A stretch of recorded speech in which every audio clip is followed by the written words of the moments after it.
Assalamu alaikum. Welcome to BD Views.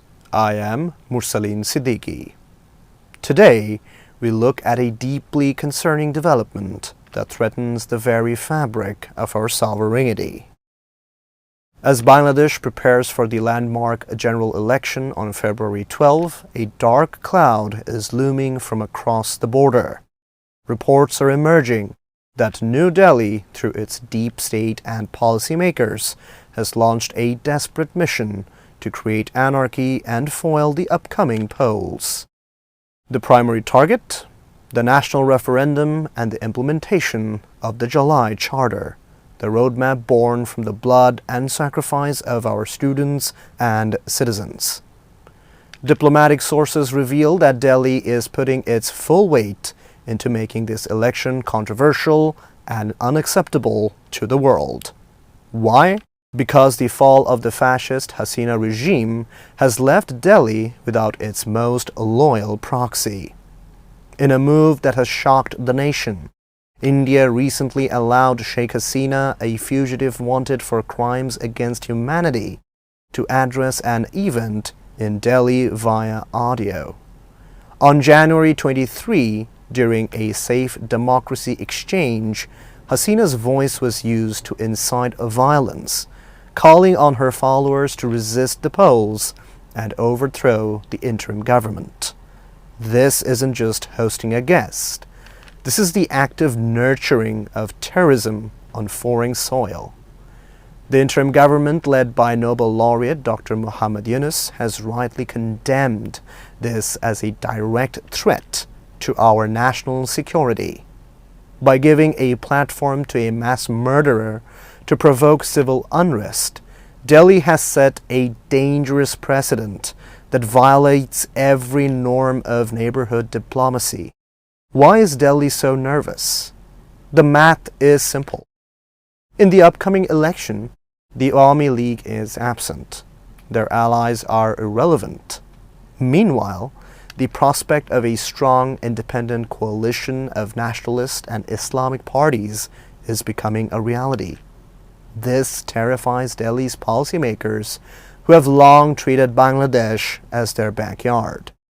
Unable to control the narrative, the Indian deep state is now trying to rig the outcome from the outside. Their latest strategy is to ensure the referendum fails. They are pushing for a no vote against the reforms, using their remaining puppets like the Jatiyo Party to influence the masses. Their logic is cynical. If the referendum fails, or if the voter turnout stays below 50%, they can tell the international community that the people of Bangladesh do not support this new direction. But the interference doesn't stop there. Indian think tanks and journalists have launched a coordinated smear campaign. Recently, Gautam Lahiri, president of the Delhi Press Club, compared Dr. Yunus to Yahya Khan, a comparison so absurd and offensive, it reveals the sheer depth of their hostility. From the Foreign Correspondents Club of South Asia to various intelligence-backed platforms, the script is the same: destabilize, devalue, and destroy the credibility of the Bangladeshi people's mandate.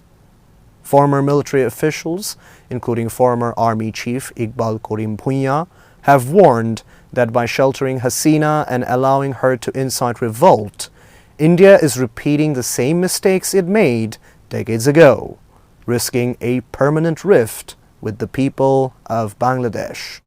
To understand the current tension, we must look at the history of this friendship. For 15 years, India enjoyed a golden chapter with the Awami League. But for the people of Bangladesh, it was a chapter of exploitation. Sheikh Hasina herself famously said she gave India everything, and they would remember it forever. Indeed, she gave away our ports, our transit, and our sovereignty. India secured the use of Chattogram and Mongla ports. They got rail transit through our heartland to connect their seven sister states, bypassing the narrow chicken's neck. But what did Bangladesh get in return? The Tista Water Treaty. Still a pipe dream while our northern districts face floods in monsoon and droughts in winter. Border killings. Despite being best friends, the BSF continues to shoot unarmed Bangladeshis at the border like target practice. Reciprocity. India refuses us transit to Nepal or Bhutan while demanding every inch of our territory for their logistics. The most insulting part of Delhi's policy is its communal narrative.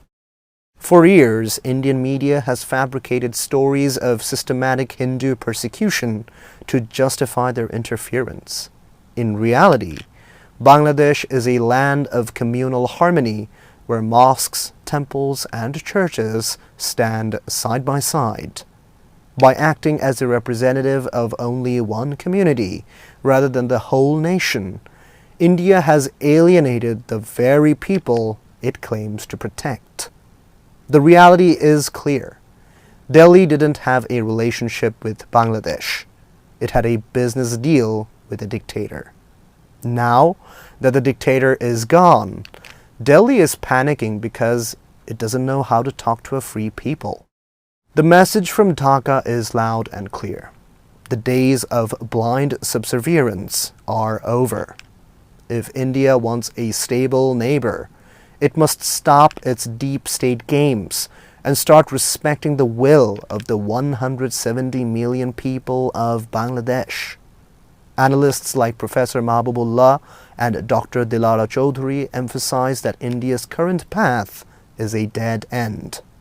By choosing to back a fallen autocrat over a rising democracy, Delhi is burning its bridges.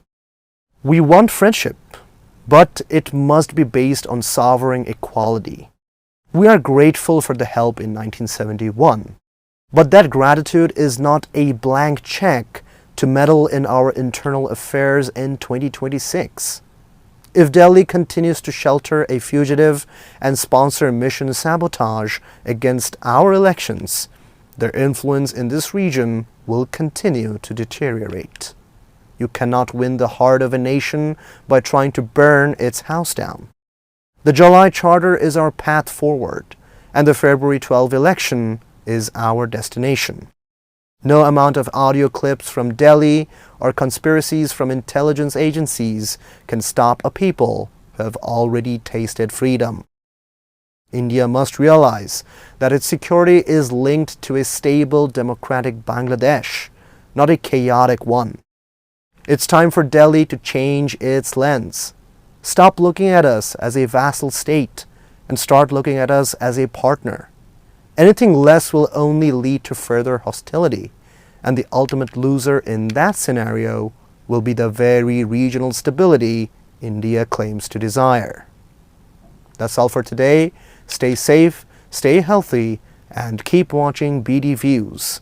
If you find our reports insightful, please subscribe to our channel. Allah Hafiz.